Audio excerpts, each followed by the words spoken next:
I'm Jason Souza. I'm here with Jennifer Curry, and today I just wanted to get her story on her fluoroquinolone reaction and her treatment and recovery story.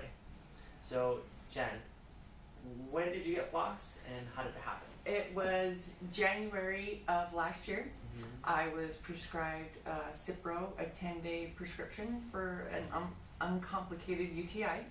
And I was lucky enough, well, not lucky, but I knew what it was because it happened while I was taking Cipro. So 8 days into the script, I woke up and I thought I had a stroke because my vision was very distorted.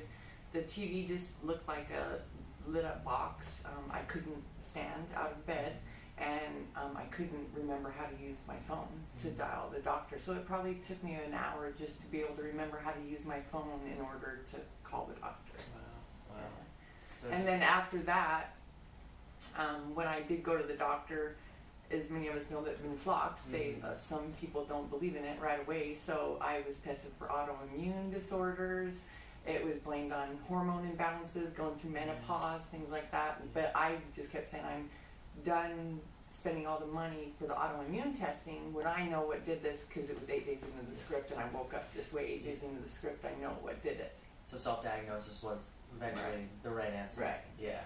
So with my case too, it was just misdiagnosed after misdiagnosis, and I finally said it was from that prescription medication that hurt me, and the same thing with you, obviously. So throughout all of this, what did you do to help yourself, or what led you to try to reach out to doctors, or what did you do to kind of help yourself?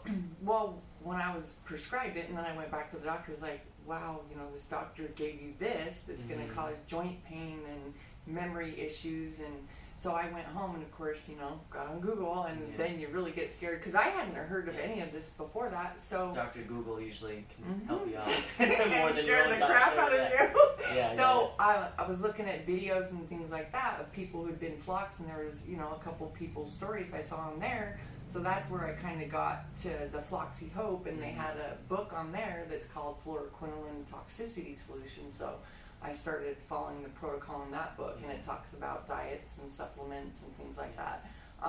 The sad part is I didn't get better. After that point on, I got progressively worse.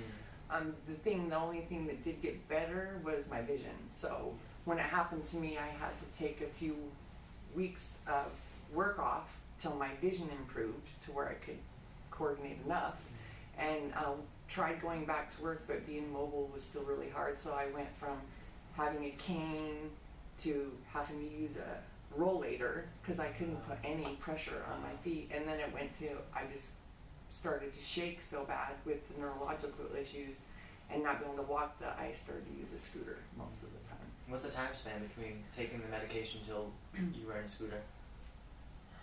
It was 6 months. Wow.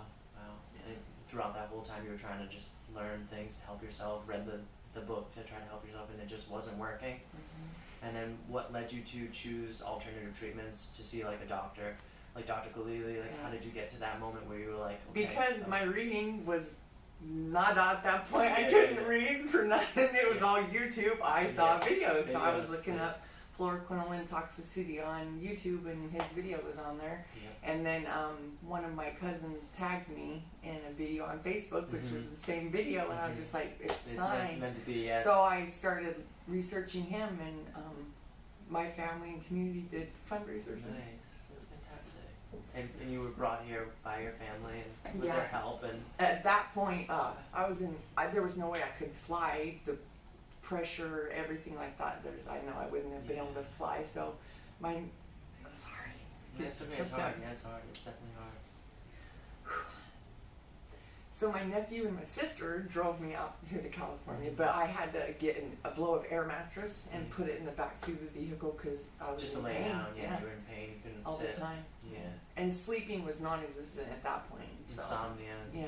But my family and my community rallied and did a fundraiser so I could come start treatments, and my family got me. Yeah, it's fantastic when you have family and people that care in the community to help you out.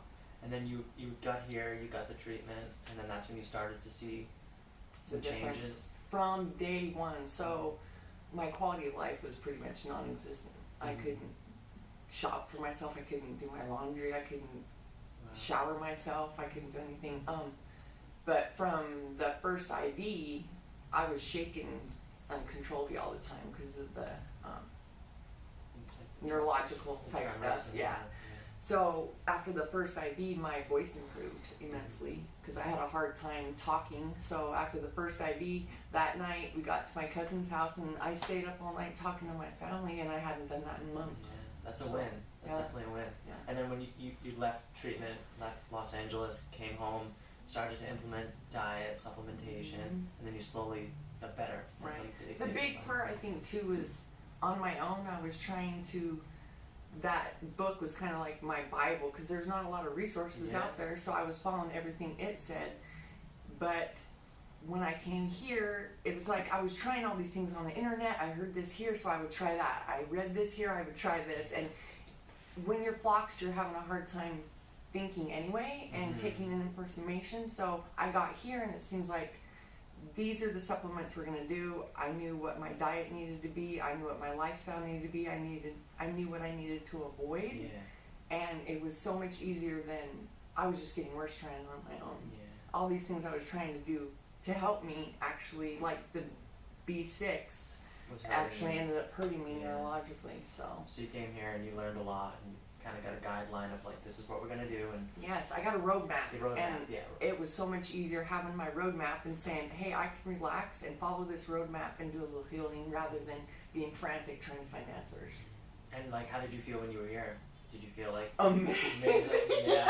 Yeah. So every time I got an IV, and I love the light bed. This light bed is amazing. It helps with anxiety. It helps with inflammation. It helps with pain. But the IVs definitely help with the physical symptoms. It helped with the neurological symptoms. But most of all, it was getting my body healthy again, so I could do the stem cells. Yeah, exactly. And I did the stem cells. Since I got home, I felt like my legs were in cement. And then if I tried to walk, they were weak but heavy at the same time, and they were on fire with neuropathy, and they were very painful. But since I've gotten home, I haven't got a cramp in my foot. I haven't got any pain in my legs. My hands and wrists are a little weak, but they're getting stronger. Yeah. It gave me my ability to walk back. It gave me my voice back. It gave me my life back. Piece of your life back, yeah, for sure, which is awesome. And now that you're post-treatment, living your life, you're seeing the benefits. Do you feel like that journey was worth it? Yes, the journey was worth it. Yeah. I'm not who I was before I was floxed. I mean, I'm far away from that, but this is Jenn 2.0. New better version. It could be a great version too. Yeah, you learned a lot. And I would have made the trip and done all I've done to get to California to have my voice and to be able to walk again. Hands down. Talk family and to be able to walk to your family member and hug them and thank them. Yeah. So it's definitely worth it. Yes. Well, thanks for your time, Jenn. Nice to meet you today. Yeah. Hey, so I really hope this video and conversation with Jenn Curry could enlighten you and give you some perspective on the situations that you're going through if you share the fluoroquinolone toxicity like we do.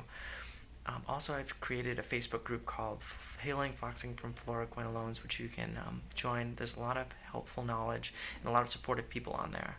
And also, I started a website called healthopsy.com where I share a lot of knowledge on supplementation, diet, and lifestyle changes that you could make to help you on your journey. Thanks for watching.